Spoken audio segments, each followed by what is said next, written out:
আসসালামু আলাইকুম। কেমন আছেন সবাই? এভরিওয়ান ভালো আছেন নিশ্চয়ই। আমিও খুব ভালো আছি।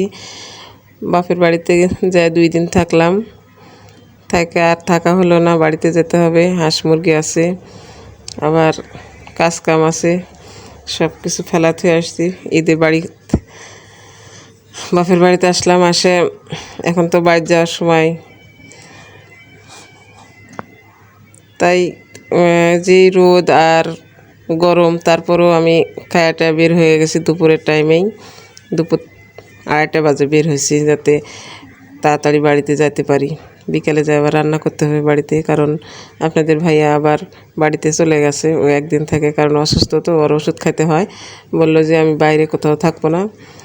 আর সেই দিন হয়তো আপনাদের ভিডিওটা দেখানো হয়নি বাপের বাড়িতে আসার, কারণ সন্ধ্যা লাগিয়ে গেছিলো। আস্তে আস্তে আমাদের সন্ধ্যার পরে বের হয়েছিলাম, আসছিলাম, এই জন্য আমি সেদিন ভিডিওটা করতে পারিনি। তাই আজকে যাবার সময় ভিডিওটা আপনাদের দেখাবো বলে করতেছি।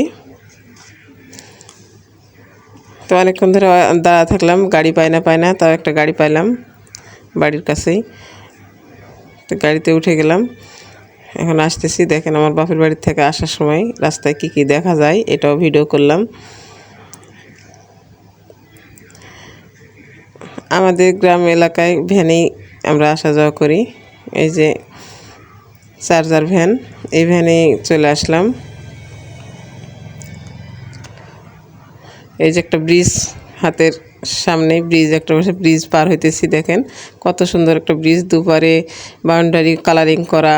উপরে দেখেন একটা বাস যাইতেছে, তারপর একটা ভ্যান গাড়ি, নিচে নদী, সারা বিল ফাঁকা, শুধু ধানের আবাদ, শুধু ধান আর ধান। আর এদিকে ধান, নদীটা শুকায় একটু কম পানি হয়েছে। নদীর ধার থেকে দেখেন কেমন সুন্দর ধান লাগিয়েছে। আর উপরে ব্রিজ, দৃশ্যটা অনেক সুন্দর। এই জায়গায় অনেক মানুষ বেড়াতে আসে, দেখতে আসে। এত সুন্দর ব্রিজের উপর দিয়ে আমার বাপের বাড়ি যাইতে হয়, আসতে হয়।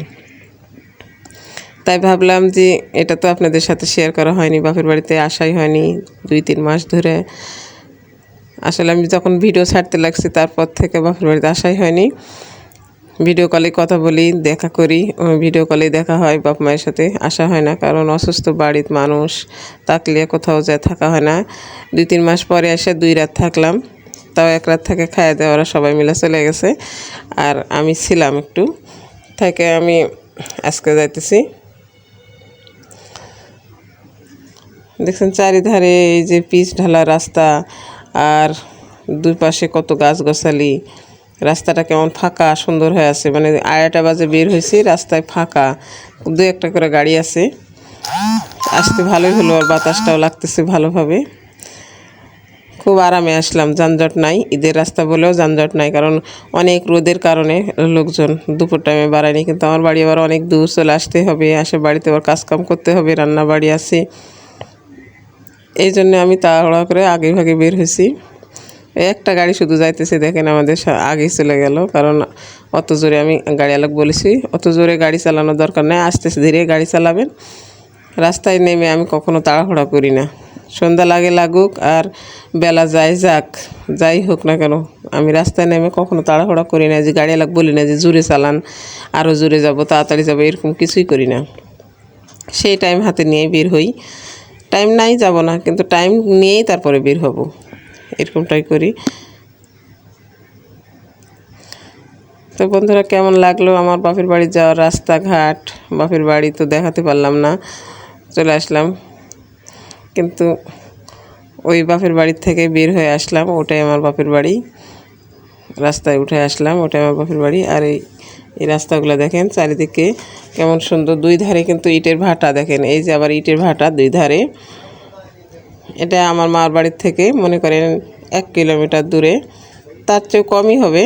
দেখেন ইটের ভাটাত এত মানুষ কাজ করে, রোদ এত, তারপরেও কত মানুষ কাজ করতেছে। এটা আমি দেখাতে পারলাম না। ইটের ভাটা একটু নামে দেখাতে পারলে, ভিডিওটা করে দেখাতে পারলে আপনারা বুঝতেন যে মানুষ কত কষ্টে আছে। আমি তো কি কষ্টে আছি, কি দুঃখে আছি। চারিদিকে ঘুরলে, বেড়ালে, বাইরে দেখলে মনে হয় যে মানুষ আমার চেয়ে কত না দ্বিগুণ কষ্টে আছে। এই গরমের ভিতরে, এই রোদের তাপের ভিতরে মানুষ ইট বানাইতেছে, আবার পোড়াইতেছে। ইটের ভাটায় কাজ করতেছে, তাদের জীবনটা কেমন বলেন।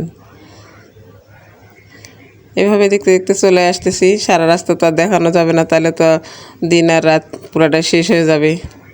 তো বন্ধুরা, এই পর্যন্তই আপনাদের দেখালাম আর শেয়ার করলাম বাপের বাড়ি যাওয়া আসা কয়েকদিন হয়ে গেল।